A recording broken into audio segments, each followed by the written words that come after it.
Razão, Fé e Existencialismo com o filósofo dinamarquês Kierkegaard.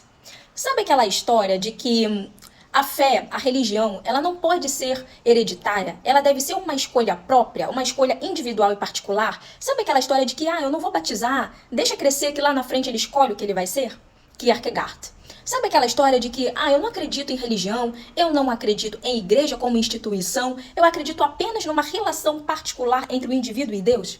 Kierkegaard.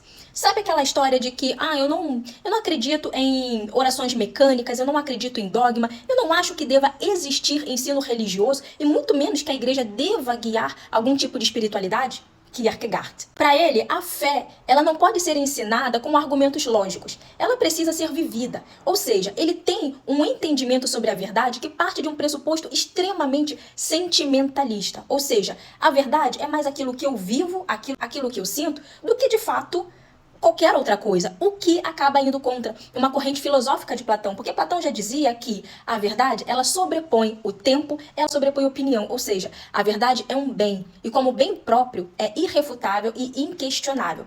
Já que Kierkegaard, ele não acreditava em nada disso. Ele acreditava que a nossa fé, que a nossa relação com Deus deva ser puramente particular, ou seja, tudo aquilo que eu sinto, tudo aquilo que vem de mim deve ser a minha relação construída entre Deus. Eu não preciso de outras pessoas, eu não preciso de terceiros e muito menos de igreja. Só que isso também não faz sentido se tivermos um mínimo de maturidade bíblica para entendermos que, se fosse para vivermos sozinhos no mundo, na questão espiritual, o próprio Jesus, ele não teria feito a sua jornada com 12 apóstolos. Ele poderia, enquanto Deus, ter feito a sua jornada sozinho. Mas não, ele está ali o tempo todo em comunhão com seus apóstolos e com outras pessoas que quiseram conhecê-lo. Para Kierkegaard, Deus é o paradoxo absoluto. É a contradição extrema porque sabemos que ele existe, mas nós não podemos explicá-lo. Só que, na verdade, Deus, ele se manifesta o tempo todo e ele nos deixa a Bíblia para que nós possamos conhecê-lo. Então, nós conhecemos Deus através daquilo que ele nos deixou e através daquilo que ele permitiu que a gente conhecesse. Além disso, Deus nos dá o caminho para vivermos perto dele, para vivermos sob a sua graça. Portanto, ele diz aquilo que precisamos fazer para agradá-lo. E agradando a Deus, nós sabemos um pouco mais sobre ele, nós o conhecemos melhor. E ele nos dá o livro de Levítico, o livro de Deuteronômio, para sabermos aquilo que devemos ou não fazer, os 10 mandamentos. E claro, ele nos dá a Bíblia, para conhecermos com um pouco mais de profundidade aquilo que precisamos saber dele.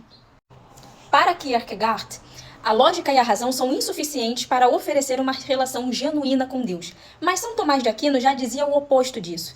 São Tomás dizia que a fé é a virtude da inteligência. E nós não podemos ser passionais, não podemos ser sentimentalistas, acharmos que tudo é uma questão sentimental, que é algo que vem de dentro e aquilo ali vai nos guiar para Deus. Até porque, se for uma questão apenas sentimental, a nossa fé seria totalmente volátil. E isso é o que o catolicismo ele prega contra. Porque a nossa fé ela não pode ser volátil, ela não pode ser frágil. A nossa fé precisa ter razão. Se ela não tivesse razão, qualquer coisa que acontecesse poderia estremecer a nossa fé.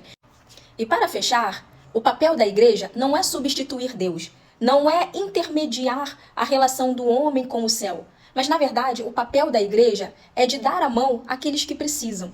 É de fazer comunhão com aqueles que compartilham da mesma crença, da mesma fé. É você praticar, é você estar junto, da mesma forma que Jesus fazia com os apóstolos. E da mesma forma que o povo hebreu fazia quando estava junto, já que eles também tinham seus ritos, eles também tinham as suas reuniões. Então, o que fazemos na igreja é apenas a continuidade daquilo que os primeiros cristãos já faziam no seu tempo.